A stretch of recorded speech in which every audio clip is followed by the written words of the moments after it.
everybody. So today the newest batch of Smash Amiibo came out, and I managed to pick up doubles of all three. We have the Banjo Kazooie Amiibo, the Terry Bogard Amiibo, and the Byleth Amiibo, though they only did the male version of Byleth. So with these three characters getting Amiibo, that completes the first Fighter's Pass worth of Amiibo characters. I went to GameStop and Target for these, though my Target only had the Banjo Kazooie Amiibo, and some packs of the Animal Crossing Amiibo cards that just came out. So I don't know if that'll be the same for all Targets across the board, but fair warning, mine only had Banjo figures right now. GameStop is where I found Terry and Byleth.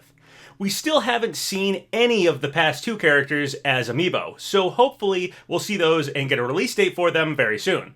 We have been using Amiibo Theory to get a rough estimate of when fighters will be released.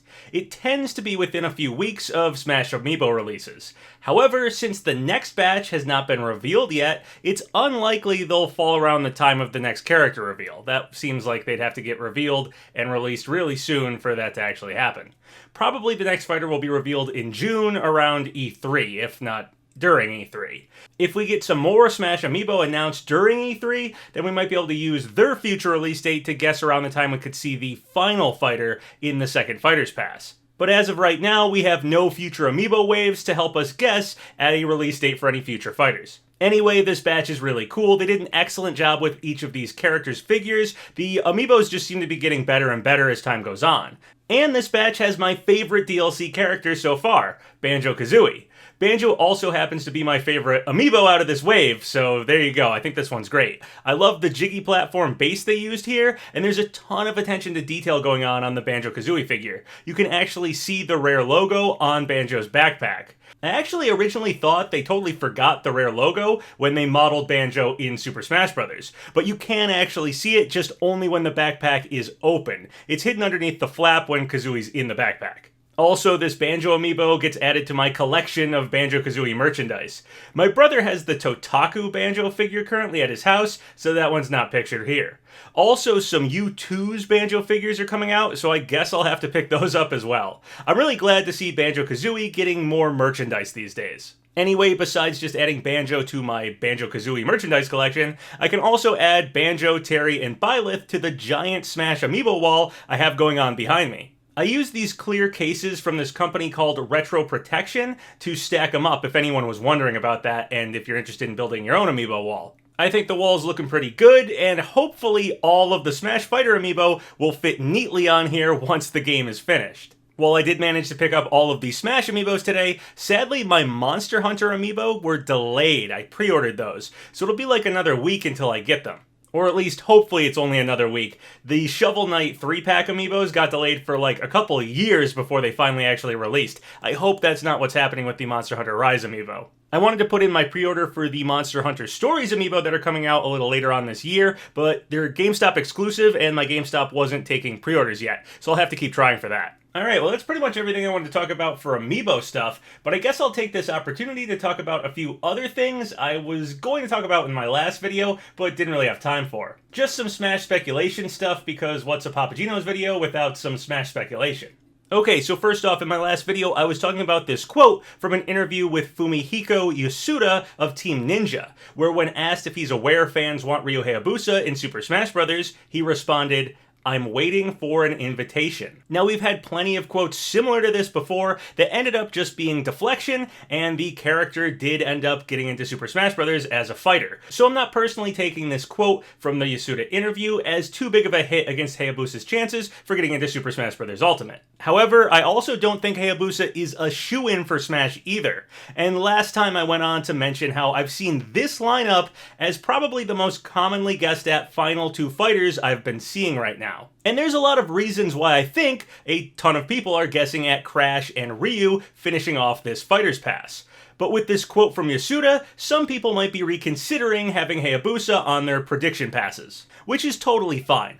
I like to change and play around with the possible predictions all the time myself. I'm constantly changing around potential character lineups and just seeing what they look like. Rarely do I ever feel like I have one strong guess that stands above the other ones for like a full Fighter's Pass, even when it's come down to these final two fighters. Though I have found myself often putting Hayabusa as one of the final two characters in my own personal predictions for the final two. I think a lot of people have, but with this quote in mind, maybe some people are taking that off. However, there is one thing Hayabusa has going for him, which should probably factor into anyone's prediction fighter passes for the last two characters if you're being serious about trying to truly predict the final two fighters. This isn't something that's exclusive to Hayabusa, but if you had Hayabusa on your prediction pass and you're now removing him because of the Yasuda comment, then you really need to factor this in when thinking about who you're going to replace him with. What I'm talking about is the Lloyd Mii costume. So as of right now, we've gotten every single third-party Smash 4 Mii costume back, except Lloyd Irving's Mii costume from Tales of Symphonia. Lloyd is the last remaining missing third-party Mii costume from Super Smash Bros. 4. There's also been a bit of a pattern happening with the third-party Mii costumes during the second Fighters Pass. They tend to fit for the characters they show up alongside. They make sense for which wave of Miis they show up with so far. With Min Min, we got the Heihachi Mii costume, and Heihachi is from Tekken, a fighting game, much like how ARMS, the game Min Min is from, is a fighting game. With Steve, we got the Gil Mii costume, and Gil uses a blue sword. Steve also uses a blue sword with the diamond weapons, and crafting armor is a Minecraft thing, and Gil is in full plate armor. With Sephiroth, we got the Geno and Chocobo Miis, who are both square Mii costumes. Sephiroth's entire Mii wave was square characters. And then when we had Pyra and Mithra announced, I thought it could go either way with the remaining third-party Mii costumes we had left at that point. Both the Monster Hunter Miis and the Lloyd Mii use swords, so they could both sort of fit for Pyra and Mithra. I was leaning way more towards it being the Lloyd Mii costume, though, admittedly, as Lloyd uses two swords, Pyra and Mithra are two swords, Lloyd is from an action RPG like Xenoblade, and the Tales of series is a Namco game series, and Xenoblade has connections to Namco through the Xenosaga games. But we did not get the Lloyd Mii costume with Pyra and Mithra. Instead, the Monster Hunter Mii costume showed up, which still fit for Pyra and Mithra. The Monster Hunter Miis use swords, so there's a connection right there with Pyra and Mithra. Monster Hunter is an action RPG, so it fits with Xenoblade. And the Monster Hunter Miis come in pairs, sort of two different costumes that are in two different sets, which of course fits for Pyra and Mithra very, very well. There's like a theme of doubling here. Now, Sakurai said the reason he did the Monster Hunter Miis now was to coincide with the release of Monster Hunter Rise this month. Actually, it came out today. And also the Arthur costume because of the new Ghosts and Goblins game. A lot of Capcom stuff was happening this month. However, all that aside, I still think if the Lloyd Mii costume returns, it will likely still fit with whoever it returns with. Lloyd could have shown up with Pyra and Mithra like I was predicting, for all the reasons I listed before, but he didn't, and instead they went with Monster Hunter, which is totally fine. Again, Monster Hunter fit as well. It was sort of a toss-up between the two. I was just personally thinking Lloyd made more sense. Lloyd also could have come with Sephiroth, as Sephiroth has his Masamune, and the Lloyd Mii costume uses a katana, so it would have sort of fit. But he didn't show up there either. Admittedly, the Geno and Chocobo Miis make a lot more sense for Sephiroth, of course. Anyway, the point I'm getting at here is that the Lloyd Mii costume has had some chances to return, but it hasn't yet. And I think you need to factor in the missing Lloyd Mii costume when making prediction passes. Since it hasn't shown up yet, you have to kind of justify why hasn't it shown up yet when it's had some decent opportunities to do so. So the way I see it, there are 4 possibilities for what could be happening with the Lloyd Mii costume. And again, if you're making a prediction, I think you need to choose one of these 4. Number 1, and probably the least likely, it simply doesn't show back up at all. It ends up being the only cut third-party Smash 4 Mii costume. In Smash Ultimate, Pac-Man has taunts for Heihachi and Gil, but does not have a taunt that involves the Tales of series or Lloyd in any way. So long before we got the Heihachi and Gil Mii costumes back in Smash Ultimate, they were still represented in the base game, while Lloyd was not. So maybe, for some reason, the Tales of series is no longer getting represented in Smash. Maybe there's no plans to bring back the Lloyd Mii costume. Maybe something happened with the rights or something, and that's just not going to happen. Tales of isn't going to be a part of Smash anymore, despite it was part of it in Smash 4 with the Lloyd Mii costume.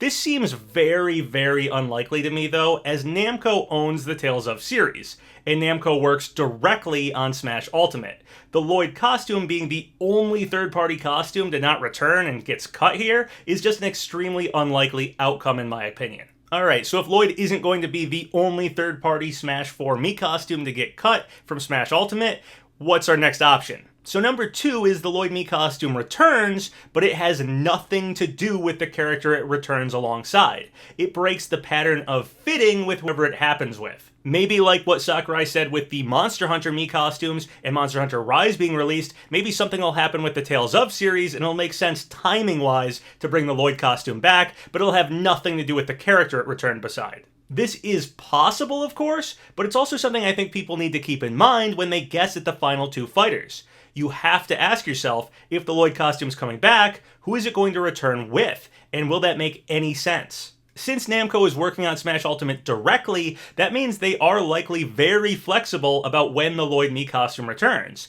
And they could have added Lloyd's costume in at any time here. So not having it show up with characters it could have fit with, like Sephiroth or Pyra and Mithra, and instead decide to have it return with some other character that Lloyd doesn't fit with at all, is what you're banking on if your prediction for the final 2 fighters doesn't involve anyone the Lloyd costume really fits well with. Again, this is certainly possible. Maybe something like a Tales of event or a game coming out or something could cause Sakurai to have held it off and put it in that future Mii costume wave, just like how the Monster Hunter Miis supposedly were released to coincide with Monster Hunter Rise. That's certainly possible, but even the Monster Hunter Miis do make sense with Pyra and Mithra, so I feel like the Lloyd costume will probably come back alongside someone that it at least sort of makes sense with. Alright, so that brings us to the third option. The Lloyd Mii costume returns with a character the Lloyd costume does fit really well with. So here's where Ryu Hayabusa returns. Hayabusa has a lot of good stuff going in his favor, but he also uses a katana. The Lloyd Mii costume uses a katana. So if Hayabusa happened and the Lloyd Mii costume returned with him, it would just make a lot of sense. This is one of the reasons Hayabusa, I think, falls onto so many prediction fighter passes these days. Not only does he have a lot of stuff going for him, but he also solves the missing Lloyd Mii costume really easily. So if you personally think that Yasuda interview deconfirms Hayabusa, and you're taking him off of your prediction pass, but you had him on there before, then if you put someone else on here, you should probably factor in that the Lloyd costume is most likely going to return with whoever you're putting in instead. And of course, the Lloyd costume doesn't have to come back with Hayabusa. There are plenty of other possible characters you can make a good argument for that the Lloyd Mii costume would fit really well with. For instance, we could get some Namco character, someone like a Dark Souls character. That would fit pretty good for Lloyd, as Lloyd uses a sword, and a Dark Souls character I assume would also use a sword, and they'd both be from Namco, so that would work. Other characters like Dante from Devil May Cry could fit pretty good for Lloyd too. Dante and Lloyd both typically wear red, and they both use swords.